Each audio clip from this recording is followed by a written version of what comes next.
সে এক নম্বর বলছে আল্লাহ নাকি বলছে আউয়ালু মা খালাকাল্লাহ রূহ, আল আউয়ালু মা খালাকাল্লাহু ইশক।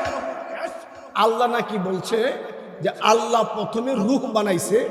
আল্লাহ নাকি আরেক জায়গায় বলছে আল্লাহ প্রথমে ইশক বানাইছে। আরেক জায়গায় বলছে আউয়ালু মা খালাকাল্লাহু মিন নূর, আল্লাহ নাকি প্রথমে নূর বানাইছে। যদি কেউ বলে আল্লাহ বলেন, এই কথাটা কোরআন, আল্লাহর কথা কি বলেন? এই পুরো 30 পারা কোরআন কার কথা? এই যে বাউল আর ফাউল, নাস্তিক আর মুরতাদ বেঈমান হয়ে গেছে। আল্লাহর কথা যেটা আল্লাহ, এরকম কথা কোরআনে কোথাও নাই। আউয়ালু মা খালাকাল্লাহু মিন ইশক, আল্লাহ ইশক বানাইছে, এরকম একটা আয়াত হাবেশ আপনাকে বলেন কোরআনতে দেখাইতে পারে কিনা? জিজ্ঞাসা আমি খারাপ সাহেব আছি। আচ্ছা হাবেশ না জিগাইলেন, আপনারা গুগলে লেখেন, এটা বলেন, আপনি কইরা বলেন যে আউয়ালু মা খালাকাল্লাহু রূহ। গুগলে জিজ্ঞাসা, গুগল হুজুরে জিজ্ঞাসা, এটা কোরআন শরীফ কয় নাম্বার আয়াত? তো যেটা কোরআনে নাই, যেটা আল্লাহ বলে নাই, এই জবানটা দিয়ে আল্লাহর নামে চালায় দেওয়া কত বড় জালিয়াতি। কথা বলেন না কেন? আপনি না বুঝলে তো বুঝবেন না বিষয়টা। এরকম কথা তো আল্লাহ বলেন নাই। আল্লাহ বললে এটা কোরআন হবে, কোরআন বললে 30 পারা কোরআনে পাওয়া যাবে। এটা 30 পারা কোরআনে কোথাও এমন আয়াত নাই যে আয়াতের রব বলছেন আমি প্রথমে নূর বানাইছি, আমি প্রথমে ইশক বানাইছি, আমি প্রথমে রূহ বানাইছি। এমন একটা আয়াত এই কোরআনে নাই। এটা বলে কি কয় জানেন? যে এক মুখে কয় কথা কয়, এটা মুখ না অন্য কিছু? এত আস্তে নাউজুবিল্লাহ বললেন। এই ভাই, আপনার মা মুরুখ মাফ করে দিয়েন। অনেকের মা বাপ সহজ সরল, লেখাপড়া বুঝে না, একবার গ্রাম্য মানুষ। ওই মাকে যদি গালি দিলে রক্ত গরম হয়ে যায়।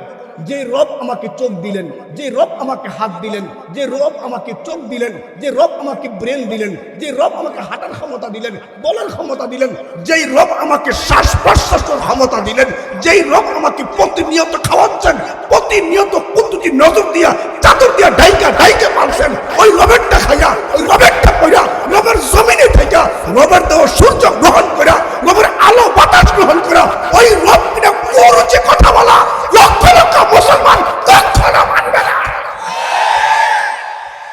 মানবে না, মানবে না, মানবে না, হতে পারে না, হতে পারে না, হতে পারে না। আমার রব, আরে মাকে বললে সহ্য করে না, সহ্য করে না, সহ্য করে না।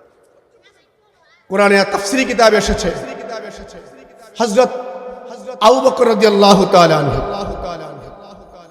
নবীজির প্রথম খলিফা, খলিফাতুল মুসলিমিন, প্রথম খলিফা, ইসলামের প্রথম খলিফা সাইয়েদনা আবু বকর রাদিয়াল্লাহু তাআলা আনহু ঠান্ডা মেজাজের মানুষ, খুব আল্লাহওয়ালা, নবীর বড় আশিক। সেই আবু বকর রাদিয়াল্লাহু তাআলা আনহু একবার ইহুদিদের এক বিদ্যালয়ে গেলেন।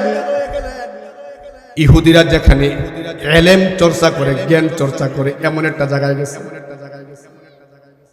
যা দেখে একজন বড় পাদ্রী, বড় আলেম দিন শিখাচ্ছে, এদেরকে ইহুদি মতবাদ চর্চা করতে শিখাচ্ছে। সাইয়েদনা আবু বকর রাদিয়াল্লাহু তাআলা আনহু ওই মজমায় ওই ইহুদি পণ্ডিতের দিন চর্চা দেখা ওই মুহূর্তে সাইয়েদনা আবু বকর রাদিয়াল্লাহু তাআলা আনহু ওই পণ্ডিত মশাইকে দিনের দাওয়াত দিলেন, ইসলামের কথাগুলো বললেন, আল্লাহর পরিচয় তুলে ধরলেন।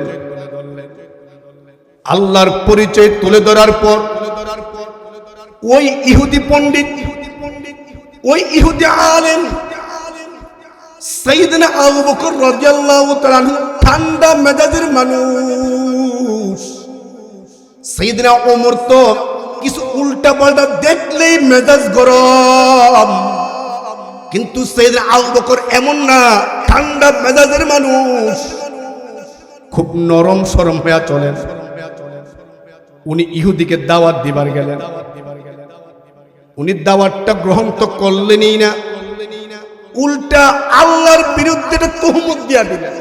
শুনেন, একজন নরম তবিয়তের সাহাবী, কিন্তু ইশক, রবের ইশক, আল্লাহর ইশকে দিলটা ভরা।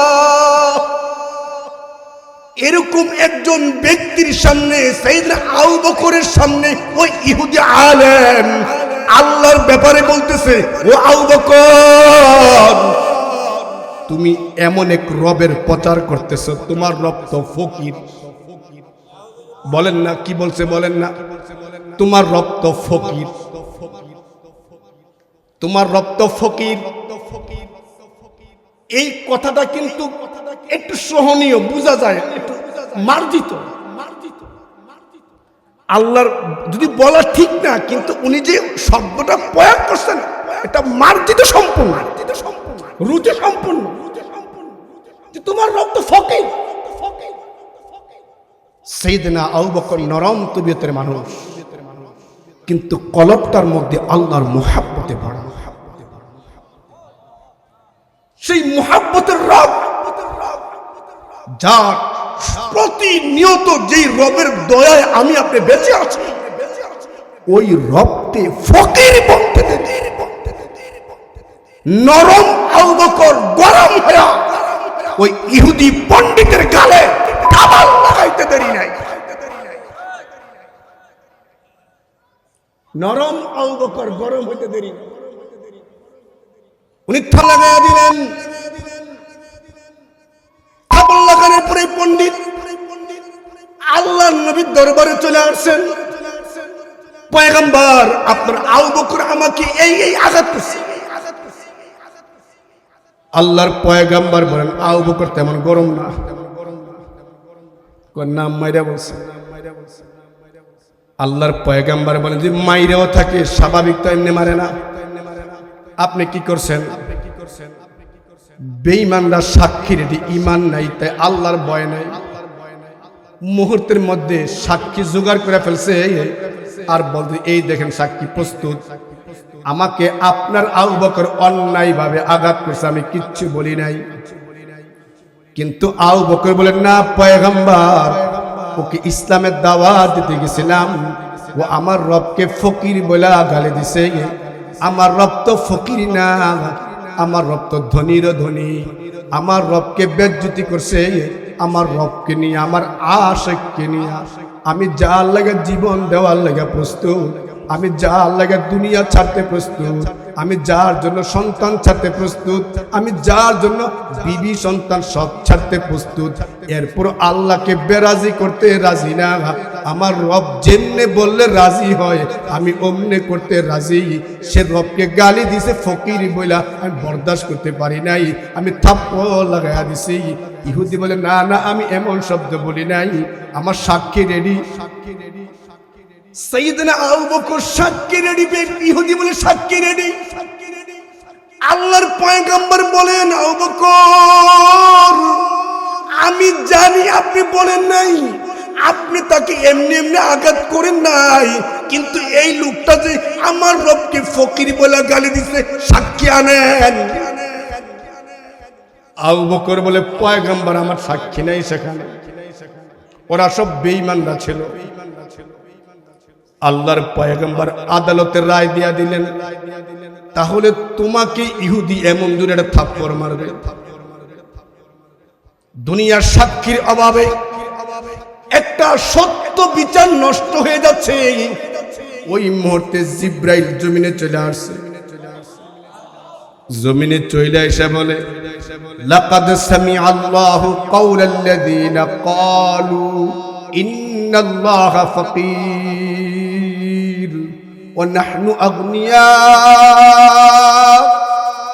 জিব্রাইল, আল্লাহর ফেরেশতা জিব্রাইল জমিনে এসে বলে, পয়গম্বর, এই ইহুদি সাক্ষী পেশ করছে, ও আল্লাহকে ফকির বলে নাই, কিন্তু রব্বি কারীম বলতেছেন, লাকাদ সামিআ আল্লাহু কাওলাল্লাযীন।